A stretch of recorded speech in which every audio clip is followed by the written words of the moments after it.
नमस्कार, मैं हूं दीपाली राणा। आप देख रहे हैं गोल्ड स्पॉट। यूएस में इसी हफ्ते राहत पैकेज आने की उम्मीद और यूएस फेड के ब्याज दर 0% के करीब बरकरार रखने के फैसले ने सोने की चमक बढ़ा दी है।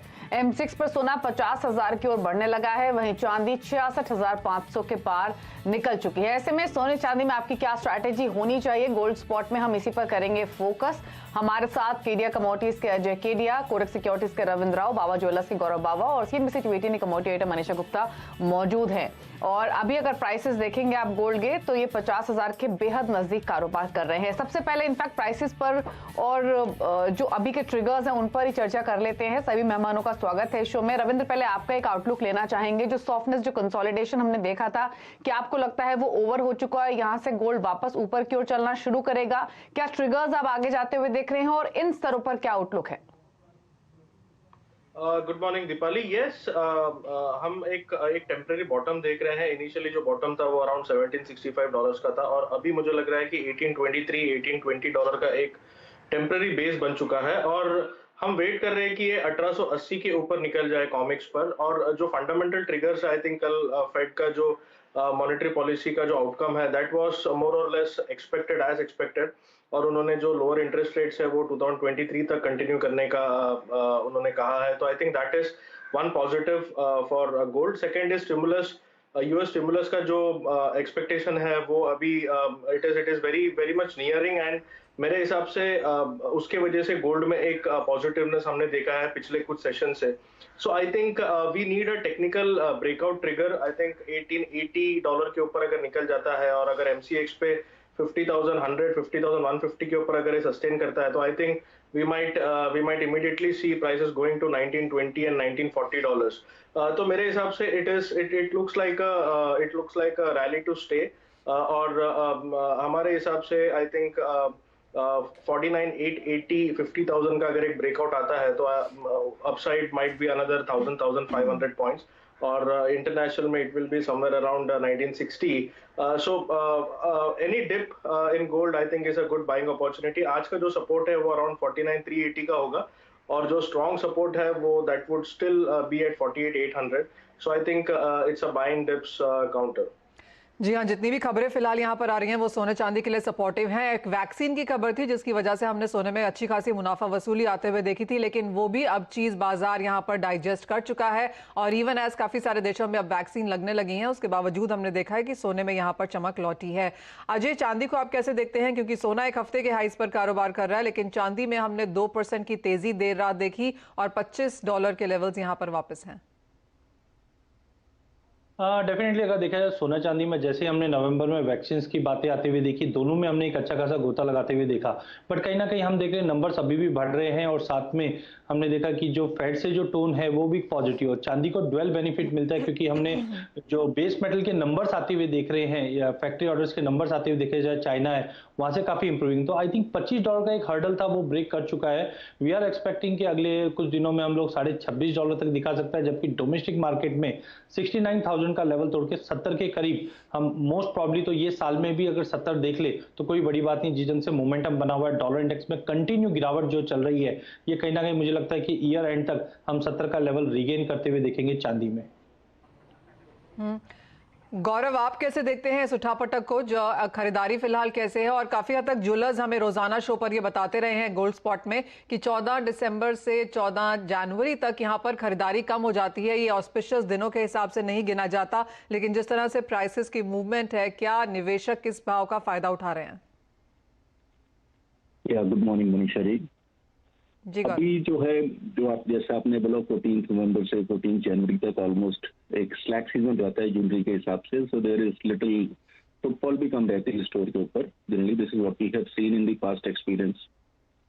एंड सेकेंडली फुटफॉल तो ऑलरेडी ही कम है। आई वुड से कि शायद ऑलमोस्ट एक हफ्ते 2 दिन से फुटफॉल थोड़ा कम हो ही गया। Almost it is around 60% right now, जो पहले चल रही थी लास्ट मंथ के अंदर। जी। और प्राइसिंग की वजह से कस्टमर तो रुका हुआ नहीं है, मतलब that is my personal view, because ultimately सारे फ्लोज सब लोग देखते हैं, so everyone knows it is gonna go up. So people are already buying for their wedding seasons as well and everything is moving already fine.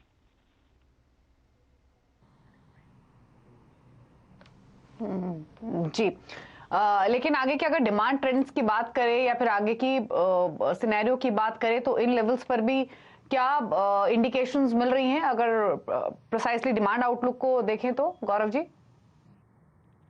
Ma'am इसके अंदर demand तो already ही अच्छी है, already like we have seen के because past में जो 3 महीने लॉकडाउन की वजह से 6 महीने शादियां कम हुई थी तो उसकी वजह से डिमांड काफी अच्छी है। So that is already doing quite well I would say. बहुत अच्छा डिमांड है, इनफैक्ट मतलब stores are really packed and I have spoken to a lot of my friends as well. So it is the same everywhere. Pan India it is working the same way.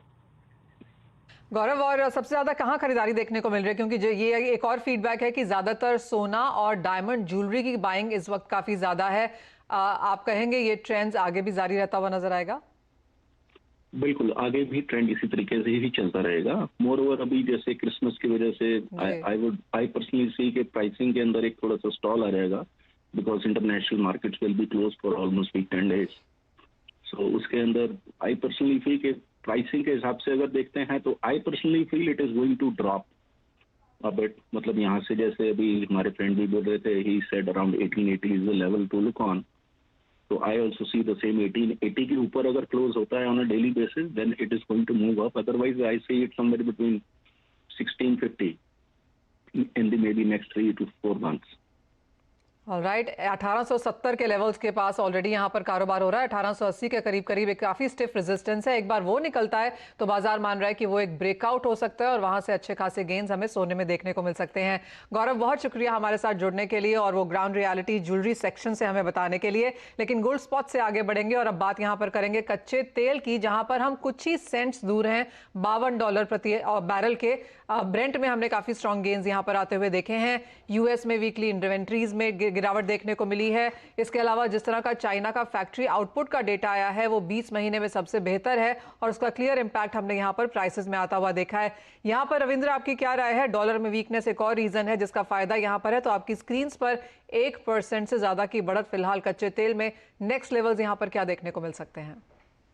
Well Manisha, I think crude में अभी as of now सारे ही bullish factors है जिसकी वजह से crude में हमने Brent में $50 के ऊपर और WTI क्रूड करीब करीब $50 के पास पहुंच रहा है। लेकिन मेरे हिसाब से डिमांड कंसर्न्स अभी भी बने हुए हैं, तो मुझे लग रहा है कि कहीं ना कहीं क्रूड में एक रेजिस्टेंस आएगा और हो सकता है कि WTI crude might take resistance close to $50 which is a psychological level.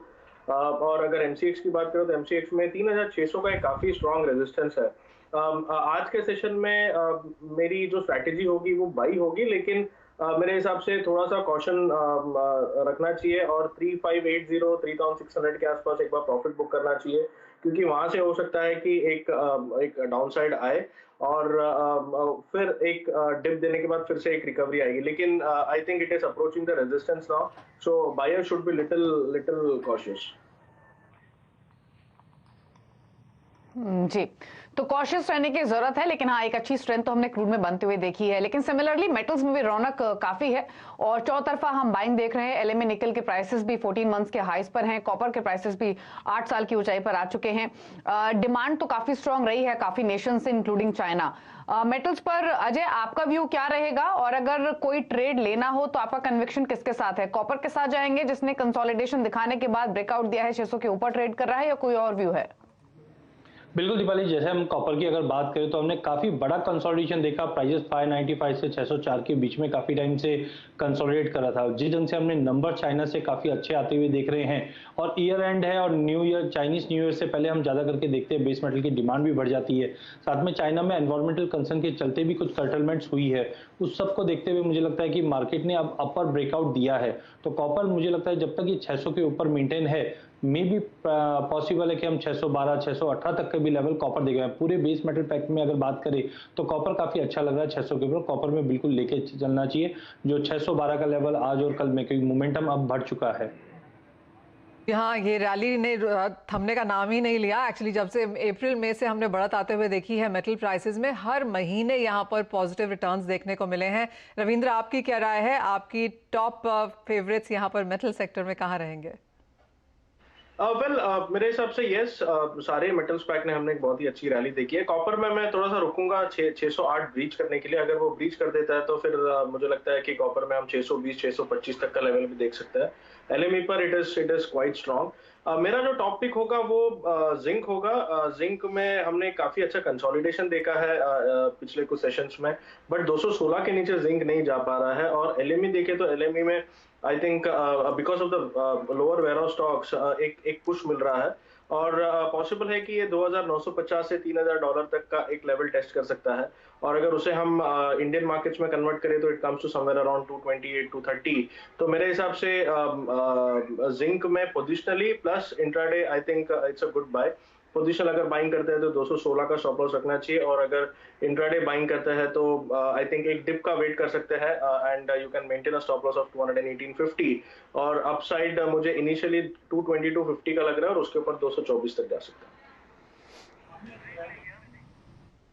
जी, तो कॉपर और साथ ही जिंक यहाँ पर खरीदारी की सलाह है। दोनों स्ट्रैटेजीज आपको मिली हैं दोनों एक्सपर्ट्स के द्वारा। एक ब्रेक के लिए यहाँ पर रुक रहे हैं, लौटेंगे तो आज की हॉट कमोडिटी आपको बताएंगे, साथ ही एग्री कमोडिटीज पर करेंगे फोकस, और स्पेशली बात करेंगे चने पर, जहां पर 2 दिन की शानदार तेजी के बाद थोड़ा दबाव देखने को मिला है। क्या आउटलुक है उसको समझेंगे एक छोटे से ब्रेक के बाद।